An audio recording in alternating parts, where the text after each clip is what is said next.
All right, we're going to get started. Questions for Grant Gunnell, please raise your hand.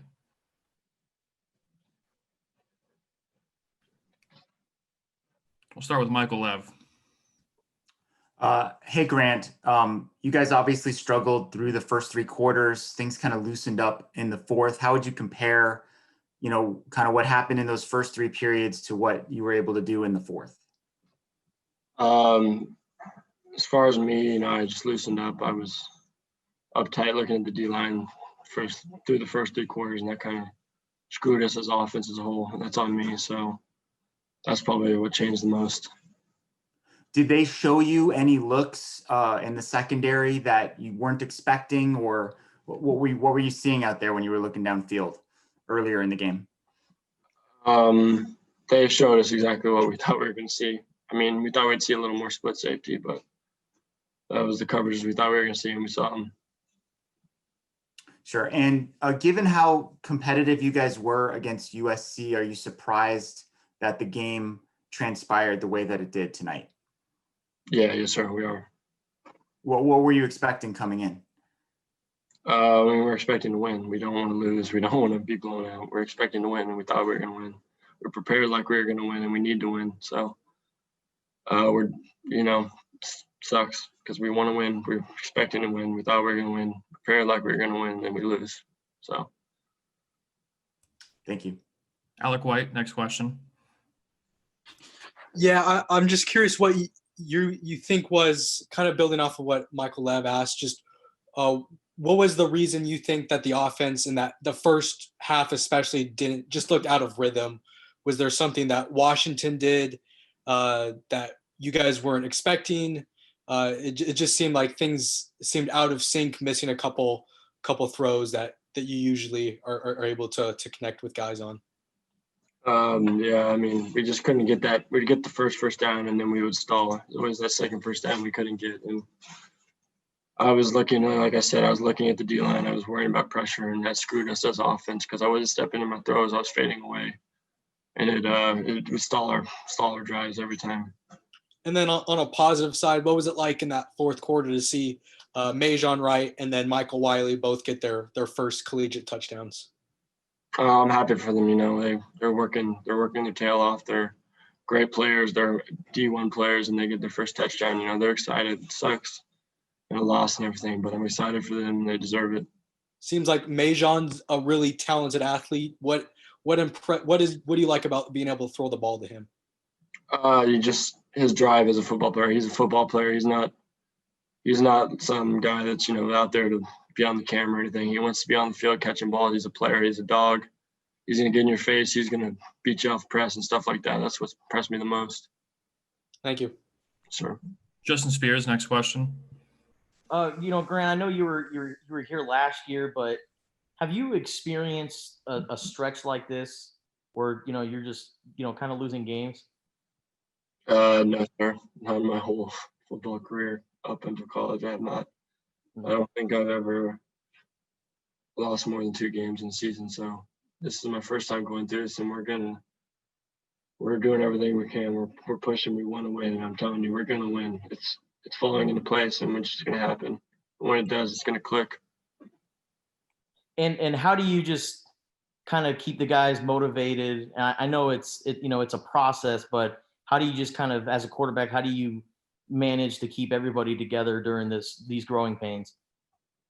It's kind of easy as a quarterback when you have guys on the whole team that want to be great, just like you do. So, I mean, it's kind of a whole group effort, staying motivated. We're all pushing to win. We want to win. Like I said, this is the worst feeling. It's embarrassing. So it's easy because we're trying to stay motivated. We're going to stay motivated. Troy Hutchison, next question.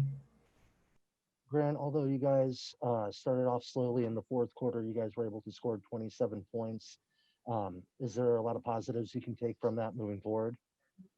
Yeah, it's good to take those points into the next game and the week, preparing for the next game. But those first 3 quarters are disappointing. But we're gonna forget about this and look at the positives and the negatives, and use it for next week, going to the next game. Final question for Grant, Michael Lev. Sure, I have a couple.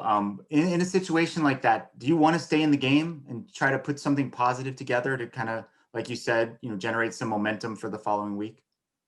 Yeah, I mean, I'm going to stay in the game. I'm not going to quit on the team, because I know the team wouldn't quit on me. So I would stay in the game. Just keep pushing, make positives out of a negative, and use the positives going in next week, stuff like that.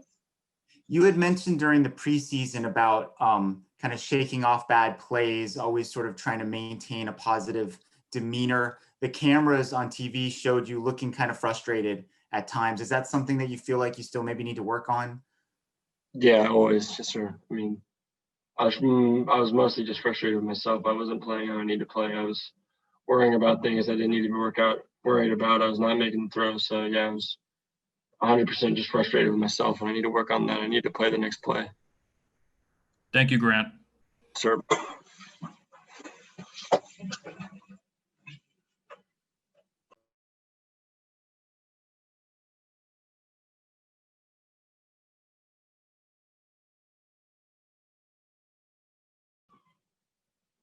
Questions for Jalen Harris, please raise your hand.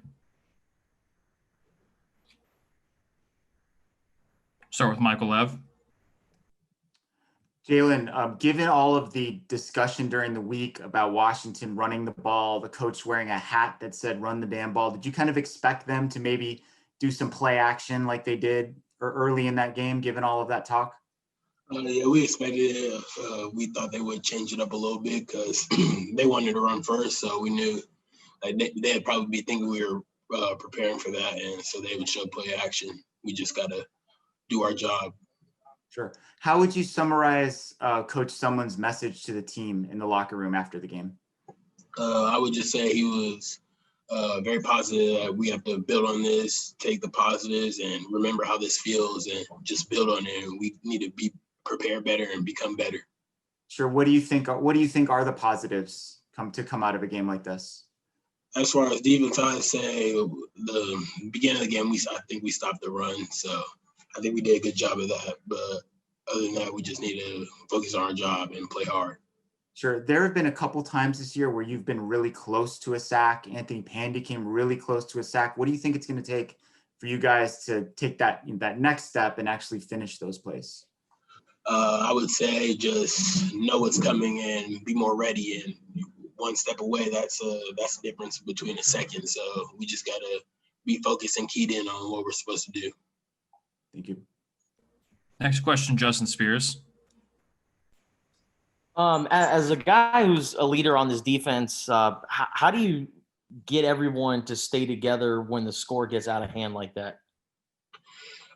We got to keep playing hard and play for each other. So I think that's the most important part, and remind each other why we're playing this game, and we're all competitors. So I think we need to go hard at all times. What's been the most disappointing part about this losing streak that you guys have been on? I would say that we know we're good enough to play with anybody. So it's just about putting it together and doing what we need to do to get the job done and come out with a win. Final question for Jalen, Troy Hutchison. Jalen, what did Coach Rhodes have to say after the game today? Because you guys were able to hold Washington's offense late in the game, late in the third quarter, fourth quarter, as outscored them 27 points in the fourth quarter. What was his message after the game? His message was like, we know what we have to do to fix it, and it starts with preparation. So it doesn't start on Saturday. It starts on Sunday, tomorrow. When we get back, you got to take care of your body and be ready to go and prepare for next week. Thank you, Jalen.